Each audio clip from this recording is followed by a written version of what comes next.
paix dans la capitale, la colline d'Anjalanche, serait encore à l'abri de l'insécurité. Plus que quelques semaines avant la rentrée officielle, les vacanciers reviennent au Berkheim, du moins à ce qu'on le constate dans les gares routières en ce moment. À l'étranger, 11 pays membres du G20 optent pour une attaque ciblée en Syrie. Vladimir Poutine campe sur sa position au grand désespoir du président américain Barack Obama. Encore une fois, Istanbul espère accueillir les Jeux Olympiques de 2020. Le vote du Comité international olympique sera connu ce soir à Buenos Aires, en Argentine.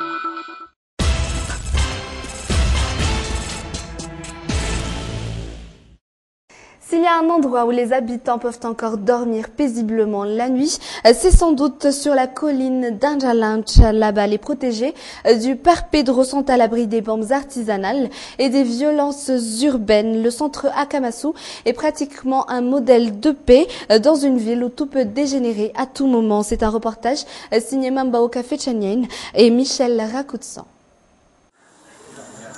Ce groupe d'hommes est en train de parler de sécurité. Le Père Pedro assiste à la réunion. C'est un privé. La grotte et le site de ma colline sont des propriétés privées. On ne peut y entrer que sur autorisation. Nous avons déjà ouvert la route riverain. Tous les samedis, le groupe se donne rendez-vous dans la cour du prêtre. Il dirige la réunion. Le but, devenir un modèle en matière de sécurité, du moins pour les environs du centre Akamasu. Les malfaiteurs pensent que tout le monde a peur d'eux, mais nous, on n'a pas peur de ces gens-là. Ils veulent semer le trouble au sein de la société, mais ce groupe d'hommes est prêt à protéger leur famille et les biens communs. Depuis des années, nous avons combattu ces idées noires et ces malfaiteurs. Le résultat est là. Une société en harmonie, des familles qui vivent en paix, cela existe encore. Ce genre de société se trouve sur la colline d'Anjalanche. Ici, tout le monde se connaît, tout le monde s'entraide.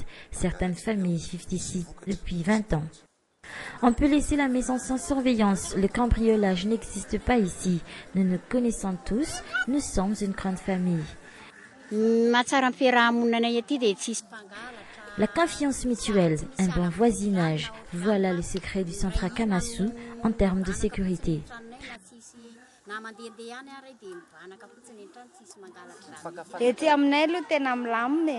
C'est vrai qu'on vit dans la paix ici et tout le monde s'entraide. Moussa fait partie des gardiens d'Anjalanche. Ici, tout le monde le connaît. Moussa a 9 ans d'expérience en sécurité derrière lui. Assurer la sécurité du centre, c'est du boulot. Nous sommes une vraie équipe. Nous avons beaucoup d'éléments pour assurer la sécurité.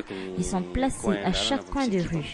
Le centre Akamasu de Père Pedro est assuré par des gardiens comme Moussa.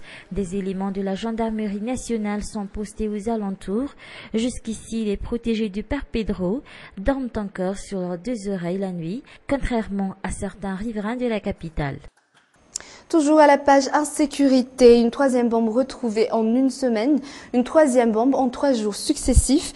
Encore une explosion de bombes artisanales jetées par des passants en motoscooter hier devant le restaurant Muraille de Chine à Analake. L'enquête est ouverte. C'est un reportage signé Fechanien Mambao qui est sur les images de Christian Ignace.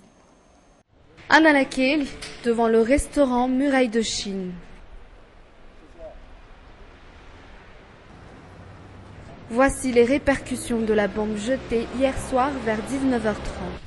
2 personnes en moto-scooter sont les coupables potentiels de cet acte, selon les témoignages. Nous avons seulement aperçu 3 motoscooters roulant à toute allure et remonter la rue en sens unique.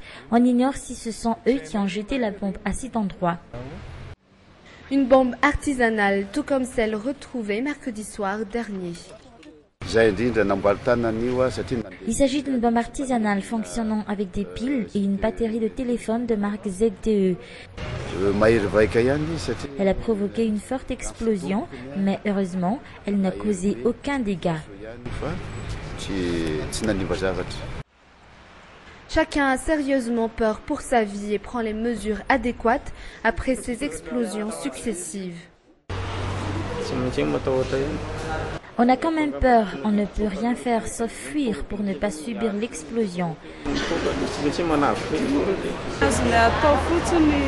Nous pouvons seulement avertir la police dans ce genre de situation.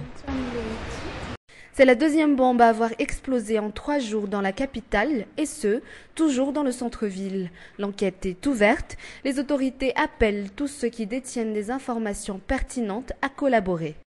Un tout autre sujet à présent, les vacances touchent presque à leur fin. Chacun revient petit à petit à ses habitudes quotidiennes. Chaque après-midi, les gares routières sont surpeuplées de gens s'en allant rentrer chez eux dans les provinces. Bampiuna Ravelson et Yves Janel ont réalisé un reportage du côté de la gare routière d'Umboudfoun. Contrairement aux autres voyageurs, Marie part aujourd'hui direction Majunga. Elle rentre chez elle. Les vacances dans la capitale s'achèvent. Ils sont satisfaits. Nous allons rentrer. J'ai surtout aimé les promenades et tout ce qu'on a vu ici.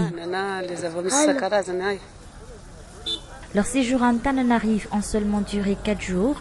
Nive, mère de famille, rentre chez elle également, mais cette fois-ci pour Tamatave. Elle était venue visiter sa mère ici dans la capitale. Nous avons passé de merveilleuses vacances. Nous sommes allés en Tanfoot pour rendre visite à notre mère. Maintenant, c'en est fini. On doit rentrer car on ne peut pas laisser la maison sans surveillance à cause des cambrioleurs. Nous vendons du tissu. Dès lundi, on reprend le travail. Si c'en est fini des vacances pour certains, pour d'autres, ce n'est que le début. Ils profitent pleinement des dernières prochaines semaines avant de revenir à leur vie respective. Il y a ceux qui partent et ceux qui reviennent. Jusque-là, on a encore beaucoup de passagers, car il y en a encore qui ne sont pas partis en vacances. Les vacances, l'esprit reste le même qu'importe la durée du séjour, une occasion de se vider la tête et d'oublier le stress du travail et de se consacrer totalement à la famille. Jusqu'ici, aucune mesure particulière n'a encore été prise quant au suivi et au contrôle des fast-foods ambulants. Seules les gargotes sont enregistrées et recensées auprès des Fouktang et encore contrôlées par la commune urbaine d'Antananarivo. Dans le cas du quartier de 67 hectares centre-ouest, les gargotes suivent les normes établies à cet effet. Anna Muriel et Yves Janel. 67 hectares centre-ouest, il est 5 heures du matin et Tine commence déjà à allumer le feu et à faire la cuisine.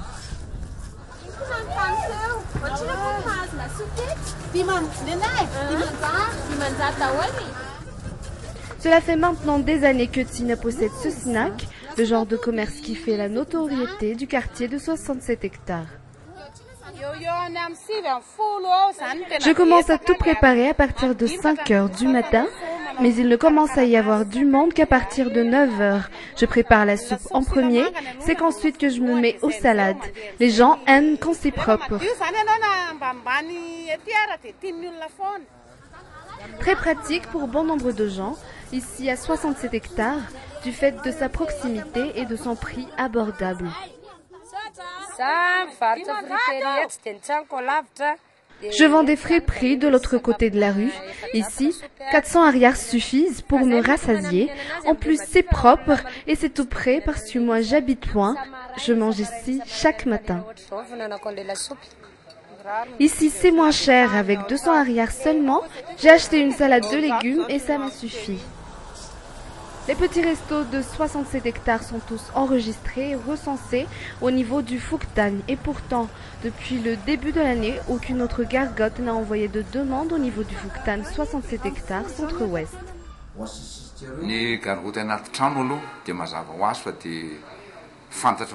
Les gargotes sont déclarées et recensées au niveau du Fouktang. Ils suivent les règles et les instructions pour en fonder une.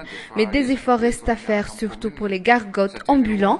D'ailleurs, nous sommes en étroite collaboration avec la commune pour la sensibilisation sur la propreté.